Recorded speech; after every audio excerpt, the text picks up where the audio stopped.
and the government will set up a council for regions and nations, apparently, following a meeting that's been going on while we've been on air this morning between the new Prime Minister, Keir Starmer, and England's regional mayors. Yeah, we're joined now by Andy Burnham, the Mayor, of course, of Greater Manchester.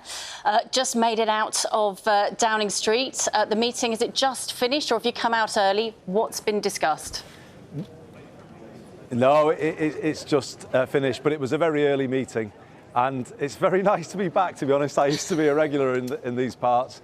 But the Prime Minister, the new Prime Minister, really showing his intent to get growth going in all parts of England.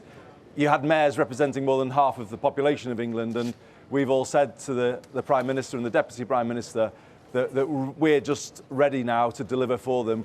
Greater Manchester is already growing faster than the UK economy, and that's because of the devolution we've got. But we've got a lot more to give, and we're ready to do that. So the top line coming out is that there's going to be a council for regions and nations. What exactly does that mean? Well, that honestly is music to my ears, because people may remember some of the interactions I had with previous governments. You know, it was always struggling to get heard and struggling to get our perspective from the north understood in Whitehall. To have a council of the regions and nations meeting regularly just means we can be sure that the voice of Greater Manchester, of the north of England, is heard at the heart of Whitehall on an ongoing basis. And it's a big change to the way this country is run.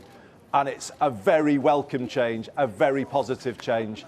So I think, as I look back to '97, when Labour came into government last time, this is such a step forward from there to have an infrastructure across all of the parts of England to deliver the homes, the better transport that people need. And what are the issues that you're going to be bringing up with the new Prime Minister? Things like the rail system, HS2, of course, we know not going ahead, but still a massive issue for your area. You've now got a Labour Prime Minister, so the relationship will inevitably be different, but presumably you and the other mayors are still going to be asking those hard questions. Yeah, of course. It's not about doing it to be challenging for the sake of it, but we just need to fix things. This country has felt pretty broken in recent times, particularly on the trains. You know, it's daily misery for lots of people in large parts of the country.